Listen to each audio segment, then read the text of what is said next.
ಎಲ್ಲರಿಗೂ ನಮಸ್ಕಾರ. ಕೇಳಕಾರಕ್ಕೆ ಎಲ್ಲರಿಗೂ ನಮ್ಮ അർജുൻ്റെ വീട്ടിലെ വന്നത് അവർക്കൊരു സഹായമാണ്. ഇപ്പോൾ ദൈവത്തിൽ ഒരു പ്രാർത്ഥന പണ്ട് ഞങ്ങൾ അവരുടെ വീട്ടിലവർ അർജുൻ പോയ പിന്നെ അവർക്കൊരു ഈ അമ്മയ്ക്ക് ഞാൻ ഒരു വാക്ക് കൊടുത്തിട്ടുണ്ട്.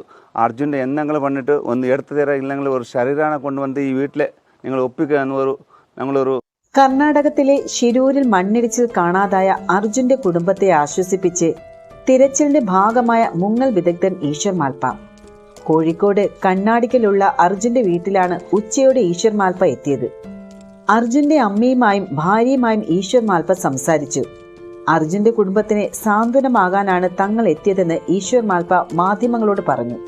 ശിരൂരിലെ ഗംഗാബലി പുഴയിൽ 20 ദിവസത്തോളം തിരച്ചിൽ നടത്തി. ഈ സമയം ഒരുപാട് ബുദ്ധിമുട്ട് നേരിട്ടു. തിരച്ചിലിന് അനുമതി കിട്ടാതിരുന്നത് പ്രതിസന്ധിയുണ്ടാക്കി. ഒരു തവണ വെള്ളത്തിലിറങ്ങി തിരച്ചിൽ നടത്തിയാൽ 2 ദിവസം തിരച്ചിൽ നടത്തണ്ട എന്ന് പറയും. അർജുനെ കൂടാതെ ലോകേഷും ജഗന്നാഥ് എന്നിവരും വെള്ളത്തിനടിയിലാണ്. 8 പേരുടെ മൃതദേഹം കണ്ടെടുത്തതായും ഈശ്വർ മാൽപ്പ പറഞ്ഞു. അർജുന്റെ ലോറിക്കായി പുഴയിൽ തിരച്ചിൽ നടത്തവേ ഒരു ജാക്കി കണ്ടെത്തി. പിന്നീട് ലോറിയിലുണ്ടായിരുന്ന കയറും ലഭിച്ചു.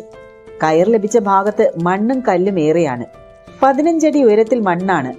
ജഗന്നാഥന്റെ വീടിന് സമീപത്തായി പുഴയിൽ ഡീസൽ സാന്നിധ്യം കണ്ടെത്തി. ഇവിടെ അർജുന്റെ ലോറി ഉണ്ടോ എന്ന് സംശയിക്കുന്നു. അത് കണ്ടെത്താനായി ഡ്രഡ്ജിംഗ് മെഷീൻ ആവശ്യമാണെന്ന് ഈശ്വർ മാൽപ്പ ചൂണ്ടിക്കാട്ടി. ഡ്രഡ്ജിംഗ് മെഷീൻ കൊണ്ടുവരുമെന്ന് 4 ദിവസമായി പറയുന്നുണ്ടെങ്കിലും കാലതാമസം ഉണ്ടാകുകയാണ്. 34 ദിവസമായി അർജുന്റെ കുടുംബം കണ്ണീരോടെ കാത്തിരിക്കുകയാണ്. തന്റെ അമ്മ മരിച്ചിട്ട് 30 ദിവസം മാത്രമേ ആയിട്ടുള്ളൂ. അത് വിട്ടിട്ടാണ് ശിരൂരിൽ എത്തിയത്. അർജുനെ എങ്ങനെയെങ്കിലും കണ്ടെത്തുമെന്നും അമ്മയ്ക്ക് വാക്ക് നൽകിയിട്ടുണ്ട്. തന്റെ സംഘം അർജുന്റെ ശരീരം വീട്ടിലേക്ക് ഉറപ്പായി എത്തിക്കുമെന്ന് ഈശ്വർ മാൽപ്പ പറഞ്ഞു. അതേസമയം അർജുനെ കാണാതായിട്ട് 34 ദിവസം പിന്നിട്ടു.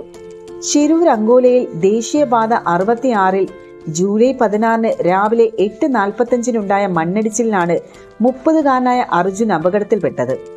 സംഭവ സമയം കുന്നിന് താഴെ ലോറി നിർത്തിയിട്ട് ഉറങ്ങുകയായിരുന്ന അർജുൻ കുന്നിടിഞ്ഞ് റോഡിലേക്ക് വീഴുകയും അർജുന്റെ ലോറി സമീപത്തെ ഗംഗാവലി പുഴയിലേക്ക് പതിക്കുകയുമായിരുന്നു. ഡ്രഡ്ജർ എത്തിച്ച ശേഷം തിരച്ചിൽ പുനരാരംഭിക്കാനാണ് അധികൃതരുടെ തീരുമാനം. ഗോവയിൽ നിന്നാണ് ഡ്രഡ്ജർ എത്തിക്കുക. ഇതിൽ കാലതാമസം തുടരുകയാണ്.